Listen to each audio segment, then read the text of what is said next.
Hey, what's up guys? This is Anthony from Anthony's Customs, and for this review, we are looking at the Marvel Legends Marvel's War Machine. They just got a little carried away, I think, with the war machines on the front. Anyway, this is a repaint of Iron Man. That's it. End of the review. No, it's a war machine, I think, or at least the color scheme, I think, is one that at least some people wanted. Let's do a question of the day. Did you want this war machine, which is kind of sort of an MVC war machine, and are you satisfied with the colors they chose? Because to me, they're not the right colors for MVC.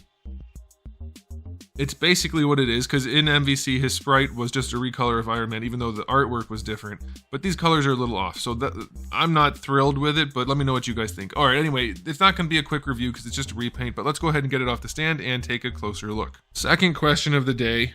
Is this particular look for War Machine from the comics, or is this just artwork made for the box? Because I have no idea. I thought this was just a Marvel vs. Capcom sort of thing, but you can let me know. But also, look how nice and broad his chest is. And now how not humongous his head is there. Like, the artwork is always just so much better. So much better than the figures. Very sad. But before we get into the rest of the video, I want to talk about today's sponsor, which is Into the AM. They're back to sponsoring. It was just kind of a slow time of year and some stuff was going on. But anyway, they have a bunch of new designs. I have a few of them to show you right here. I thought you guys would like this one. It's very action figure-esque. It has kind of like the, I can never remember the name of the artwork this is based on. But anyway, it's very cool. It's like a cyborg thing. Was it Da Vinci and his, Vitruvian Man? I don't remember. Anyway, here's another one. This one I just wanted to show you guys because they don't only have like the crazy stuff I normally wear. They have a little bit more of a just normal type of stuff like headphones, you know, rather than all the crazy things that are going on in space. But I happen to really like the space ones. This is my new favorite one.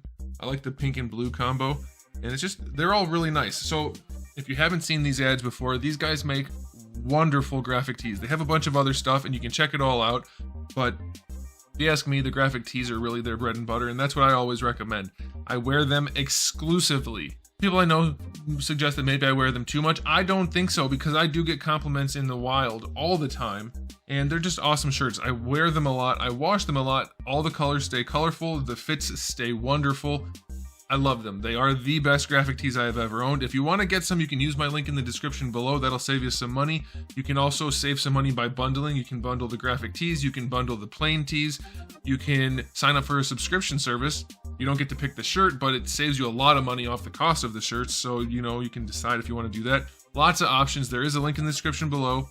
Click on that, check it out, let me know if you get something. I know a lot of you guys do get these shirts, and I love them. I keep buying them. They keep sending me more shirts. I have so many shirts, and I couldn't be happier. They're definitely the best graphic tees I've ever owned. So check them out, Into the AM, link in the description below. Okay, so let's go ahead and get on with our review. Let's get that out of the way so there are no shadows. And this guy stands just about 17 centimeters. That's going to make him roughly just shy of 6 3/4 inches. Here he is. Oops. Darwin was just finishing with the other review he did the other day. Oh, man. All right, so he's about the same height, I think. I think he might be a little bit taller than Darwin. Yeah, just a touch. Darwin's not perfectly straight up and down right now. He's just a touch taller, so that seems okay. That seems all right to me. Now, let's go ahead and talk about the aesthetics on this guy. I happen to really like the way they did the glossy navy, almost black, but I think there's a hint of blue in it, plastic. Looks really, really good. I don't believe any of it is painted. I think everything on this figure is molded plastic except for this little detail on his belt, and I don't think they painted the white even in there, but they might have. But yeah, this little detail on here, the one thing they painted, looks like crap. I didn't even realize that until I started the review. Okay, also I lied a little bit. They did paint the repulsor blasts inside the hands, or the repulsors, which I actually like. I like that a whole bunch. It's just so tiny. The amount of paint on this figure is laughable, especially considering how bad they did right there. So that's a thing. They Hasbro'd this one.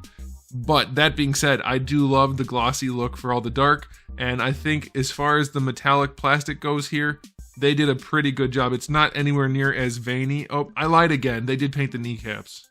The knee pads are painted. Oh, I lied. Okay, it's still laughably small amount of paint. But the marbling in the plastic isn't anywhere near as bad. Yes, you can see it. The veins are there, but overall it looks pretty good. It's a nice looking plastic. At least I will say though, the painted knee pads have much nicer look to them. Rather than looking like transparent marbly plastic, they look like an actual thing that's colored that way. But yeah, I mean, it's the same figure as before, so that one looked pretty good.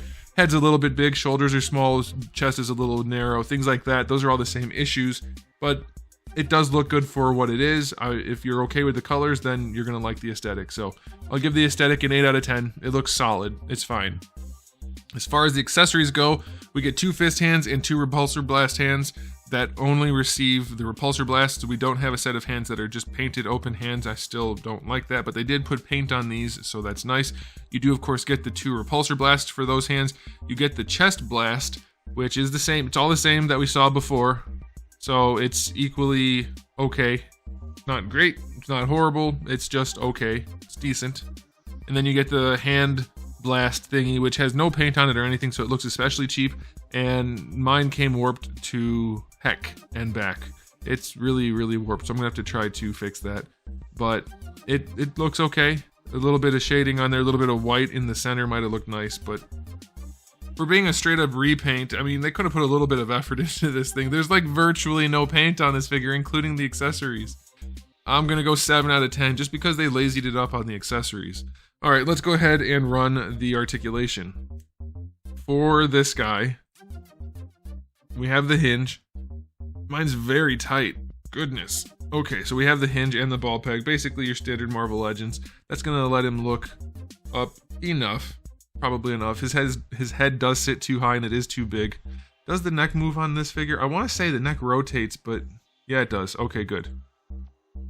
My memory's not completely shot. So the head will be okay, but it's not as good as a double ball peg. You lose a lot of the nuance, but the neck rotating is helpful. That does help with that hinge. It kind of gives you the effect of a double ball peg, so that's better than nothing. Shoulders. The shoulder pads are still weird the way they tuck into the bicep area. That's a little bit strange. And then in order to get them to work, you have to really make sure you tuck them in, but then you do get the arm out to the side, so that's all right. Full rotation, of course. Bicep swivel is fine. Double jointed elbows, those work nicely. No problems there. Do wish they sculpted the upper arm a little bit nicer, but it's okay. You can see how narrow the shoulders are too. Could be better. Pinless joints, if you like that, that's good. No glove twist. It's only down here at the wrist.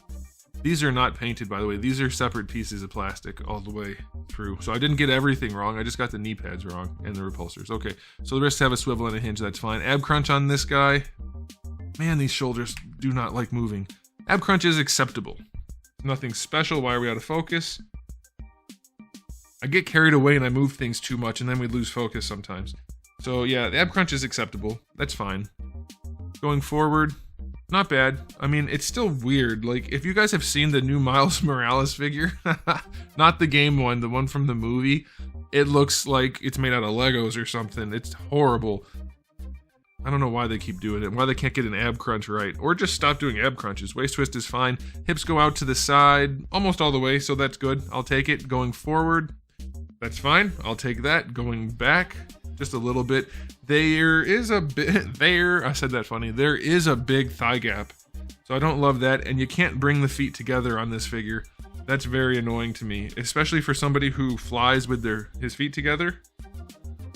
That's super annoying. If he tried to fly like this, his legs would just go poop, and he would like lose his legs.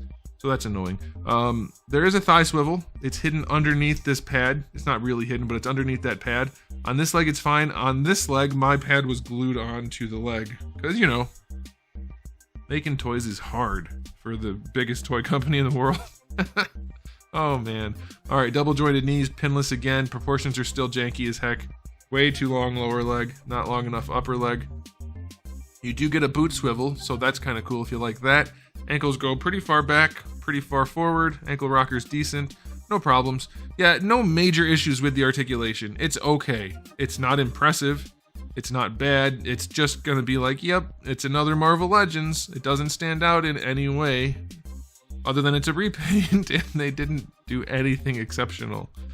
They spent virtually no money on this, guys. Almost none.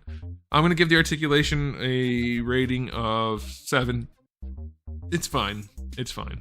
All right, time for a final verdict on this release. It is exactly what I thought it was going to be, only not quite as good, which is surprising because I have very low expectations for Hasbro.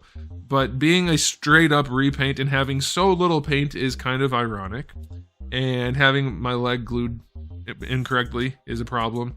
The accessories are lazy. Everything's lazy about this except they finally painted the repulsors on the hands. So, whatever. It's a good enough mold that I guess it carries it through well enough, and the accessories are cool enough, even though they're not well executed in terms of paint. It's still a decent release. I'm going to give it an 8 for Marvel Legends standards. The base body is saving this release because it is such a nice looking base body compared to other Marvel Legends. And then the glossy plastic really looks nice. So yeah, I'm going to give it an 8 for Marvel Legends standards, and there it goes. There you go. Thanks for watching, guys. If you enjoyed the video, please do give it a thumbs up. If you didn't, give it a thumbs down. And if you haven't subscribed, you might want to. I have new videos almost every single day and thousands already on the channel. So make sure you come back for all of that. In the meantime, keep collecting.